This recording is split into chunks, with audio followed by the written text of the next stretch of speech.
Hello there, great to see you. Even if you're new to mixing, you can't fail to have heard about the Pultec EQ. And in this video, I'm going to explain why the Pultec is such a revered piece of equipment. I'm going to talk about what makes it different to other EQs, and I'm going to demonstrate some of the more typical ways to apply it to your mixers. The Pultec EQ is a classic piece of gear that's earned legendary status in the world of audio production. And here's what makes it so great. The Pultec EQ is famous for its smooth and musical tone. It has a way of enhancing frequencies without adding harshness or any unwanted artifacts. And that makes it the go-to for everything from vocals to drums to bass, anything where you need to add warmth, clarity and richness. Now, one of the more unique features of the Pultec is its ability to both boost and cut the same frequency simultaneously. Now, this might sound a bit bonkers, but it creates a unique and pleasing effect, and that effect is the unique sort of two-knob trick that you may have heard of referred to when talking about the Pultec. For instance, boosting and cutting the low end can give bass frequencies more presence without making them feel overwhelming. And I'll show you that a little later on. Now, one of the main reasons why I love using the Pultec is because it's just so simple and intuitive to use. The controls on the Pultec are just so easy and straightforward, even for those of you out there who are new to mixing. You don't need to fiddle about with a load of different parameters. You just dial in what sounds right. And because there are only so few knobs and dials on the thing, you can't get overwhelmed. Above all, that simplicity encourages you to, trust your ears. I hate to use that phrase, but it just does. You don't have any visuals to rely on. And this is key when it comes to developing your critical listening skills and your mix analysis skills. Whether you're working on vocals, drums, bass, or even the full mix, the Pultec can add character and polish. Now, it's not a surgical EQ, it's more of a broad strokes EQ, which helps in shaping the overall tone of an instrument or the mix, whilst at the same time helping you keep your perspective on the bigger picture. The Pultec has been used on countless hit records for decades. It was first introduced in the 50s and it's just been used consistently between then and now. And its reputation has been built over time, and using it is like tapping into a piece of audio history. And this legacy also adds a bit of psychological confidence because you're using it knowing that it's a tool that's been used and trusted by the best in the industry. The Pultec uses a passive design, which means it doesn't have the typical active circuitry that boosts or cuts frequencies. Instead, it relies on simple filters. But what happens when you use a passive EQ is that the level drops. So what was designed into the unit was a series of tubes to act like a gain staging part of the circuitry to bring the level back up again. And that was something that was pretty unique at the time, and being able to therefore use the Pultec, the real hardware unit, and not hear that volume drop that was typical of passive EQs was a real kind of big selling point for the EQ. And that's why the Pultec has got this reputation for bringing warmth to signals, because of that tube circuitry that increases the level after the filters have done their thing. And it's one of the more unique aspects of using a Pultec EQ. In short, the Pultec EQ is celebrated for its ability to shape sound in a way that's both subtle and effective, helping you make better decisions in your mixing process without getting overwhelmed by options. And it's a piece of gear that encourages you to trust your ears and keep your perspective on how the mix as a whole is coming together. Let's take a closer look at the Pultec EQP1A. The EQP1A has been modelled by countless plug-in companies, so you pays your money and takes your choice as to which particular version of the plugin you want to use. I like the UAD versions. The emulations that they have sound amazing to me, and I really enjoy using them. I also enjoy using the Waves version, the Puigtec. That sounds great as well. So let's have a look at the interface first of all, so you can get an idea of how simple this is to use. The first thing to say is that the two frequencies here, or the two bands, are a low frequency and a high frequency. You also get control of bandwidth, so you can go from sharp to a more broad curve to really shape the sound. You get just a handful of low frequency points. On the low frequency, you've got 20 Hz, 30 Hz, 60 and 100 with the old-fashioned labelling there of cycles per second. And then on the high frequency, you've got a few more to choose from. These are kilohertz or kilocycles per second, and that's 3K, 4K, 5, 8, 10, 12 and 16. On this interface, you've got an on-off toggle switch here, and then across the top, we've got our boosts and our cuts. So our boost and attenuation pots. So this boost here applies to the low frequency. This attenuation here applies to the low frequency that you've chosen. And then same thing, kinda over here, high frequency here. Here's your boost, but the attenuation is controlled over here, or the frequency for the attenuation is chosen over here. And you've got 5K, 10K and 20 kilohertz. So you just choose here which frequency you want to apply the attenuation to. So that can sometimes catch people out. Sometimes when talking about the Pultec EQ trick, it can be hard to explain. So I've pulled open this plugin here that'll show you graphically what the curves look like when you start using these boosts and attenuation parameters on the EQP1A. So this is a shelving frequency.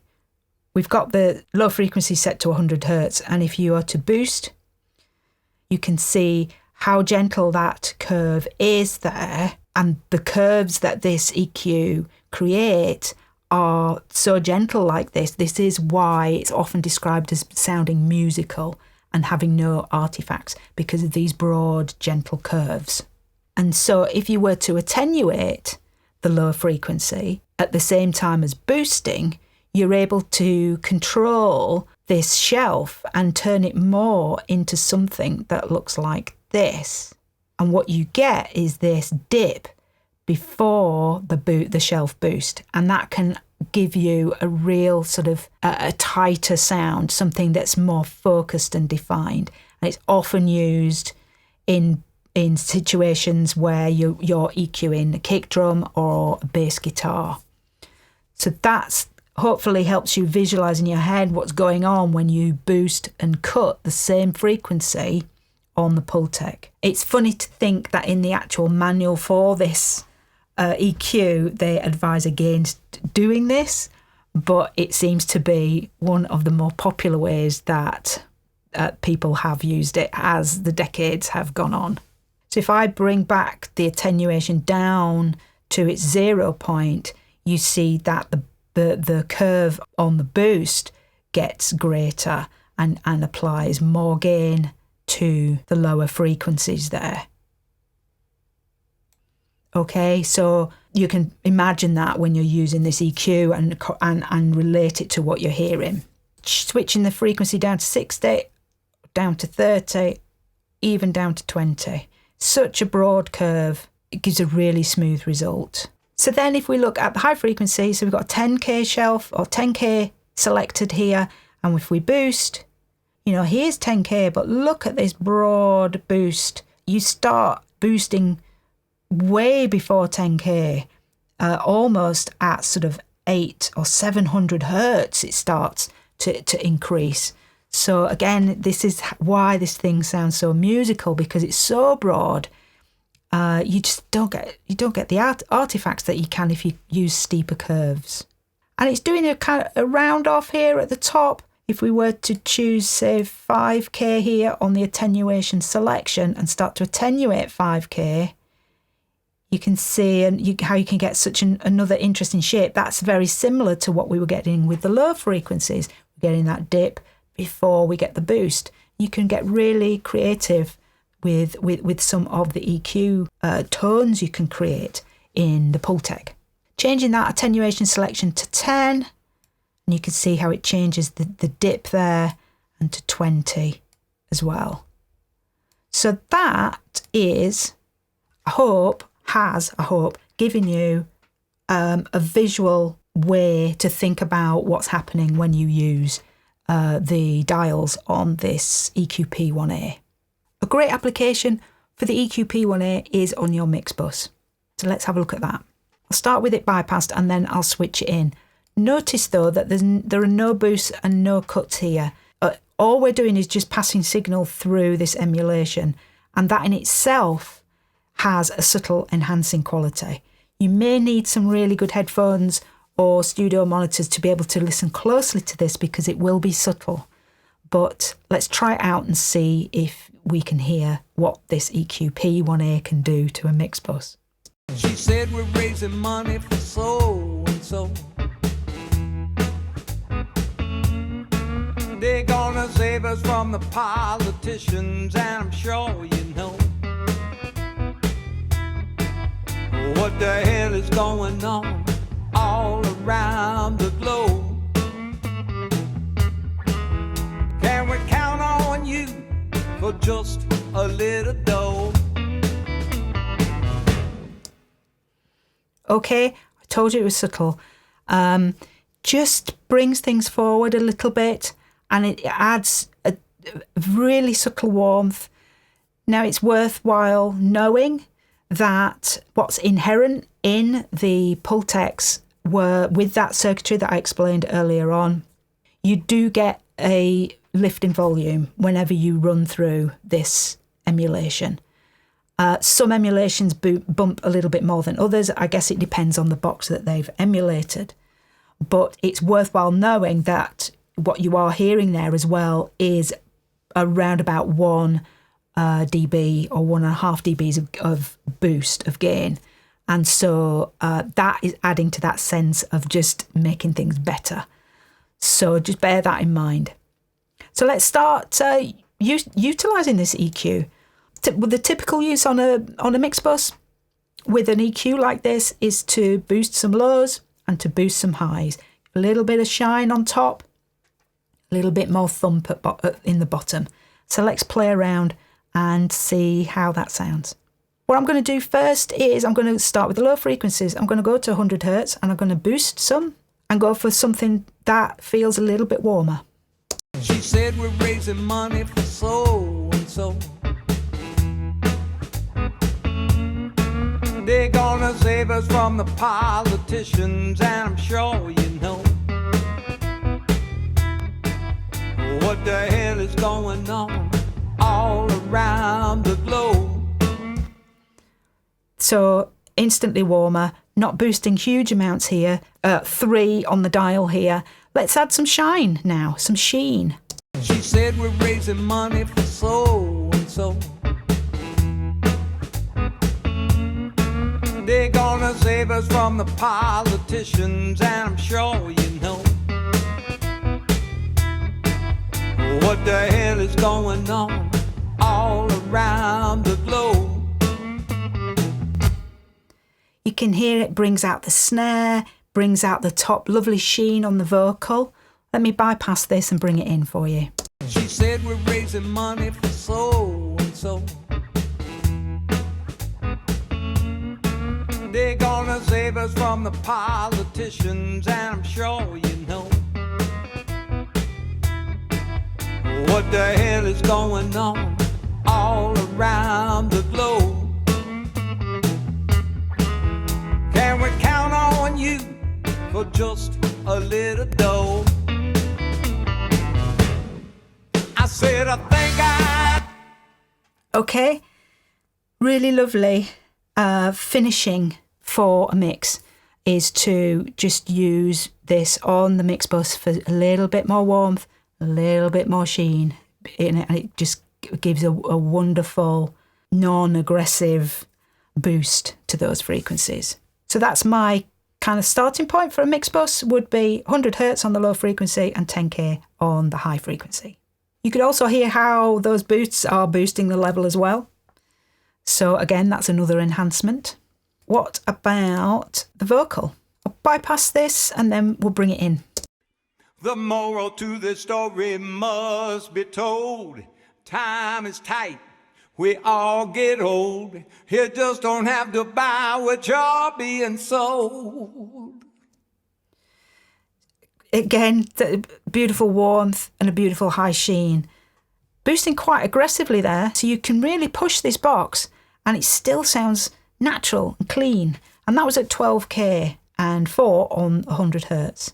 Let me take those out and let's dial them in from scratch. The moral to this story must be told. Time is tight. We all get old. You just don't have to buy what you're being sold. The moral to this story must be told. Time is tight. We all get old. You just don't have to buy what you're being sold.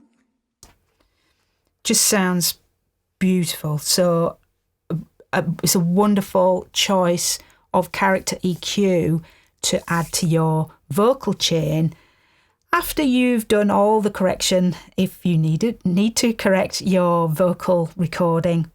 And in this case, I've just added it after my compressor. A hugely popular area to use the EQP1A is on the drum bus. This time I'm looking at the Waves version, Puigtec, which is also a great emulation or copy of this EQ. I'll bypass this, play the drums and bring it in.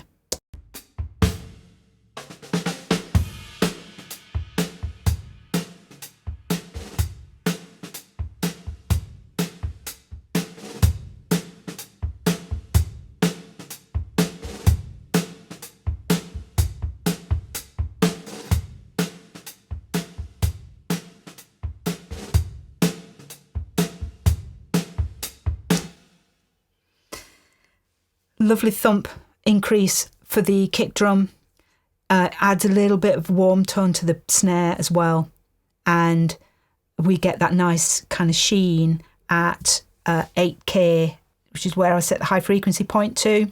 Boost at 3, boost at 4 at 60 hertz there, and again you hear that natural sort of lift in level as well. So you do have to compensate for that if you're applying this after you've been working on the drums for some time and all of a sudden your drums go up in level. So you do have to be aware of that volume bump. I want to listen to the kick now, and what I want to do is apply this attenuation to the low frequencies along with the boost and show you that two knob technique or the cut and boost technique or the Pultec technique and why it's so useful.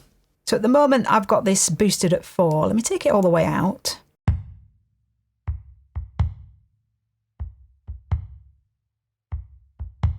Let's give it a bit of a boost.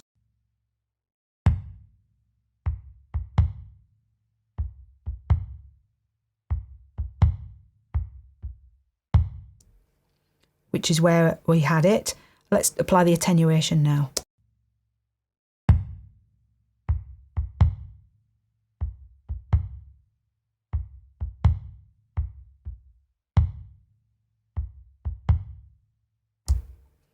You can hear the sound tighten up, and you can remember in your mind's eye what's happening there with the curve. You're getting that dip before the turnover frequency, before the 60 hertz frequency point, before the boost, and it just helps to create this less full, tighter sound.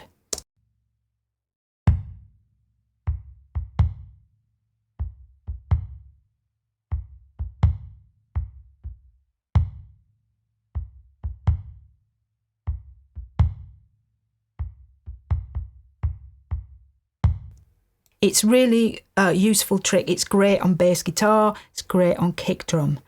Where if you've applied the boost and you feel it's a little bit woofy, then try attenuating at the same frequency.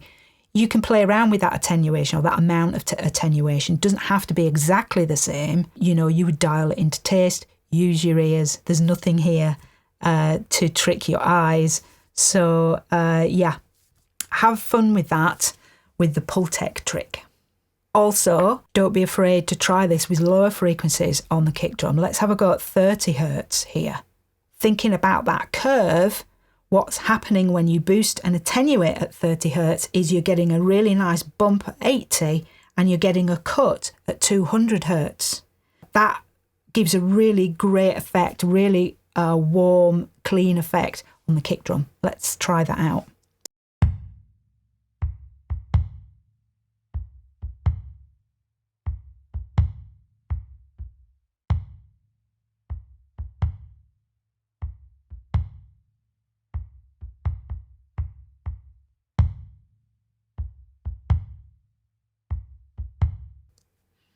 So don't ignore those lower frequencies. They work really well with bass guitar. Don't do it to both. Don't do it to both the kick and the bass. Choose which instrument you want to do it to, which one you want to have that low end sort of gravitas. Yeah, there's a wealth of things you can do to enhance your sounds using this wonderful EQP1A plugin. So I hope you found this video useful. Just a quick look at a classic EQ. If you like this sort of video where we look at classic pieces of equipment, they're certainly my favourite types of plugin to use, emulations of classic studio equipment. So if you like this sort of thing and want to see more of this from me, then just let me know in the comments. Okay, I hope you enjoyed this. I hope you found it interesting. And if you'd like to see more videos like this, don't forget to hit the subscribe button and ring the bell so you get notified every time I release a new video. Okay, thanks for watching and I'll see you in the next video.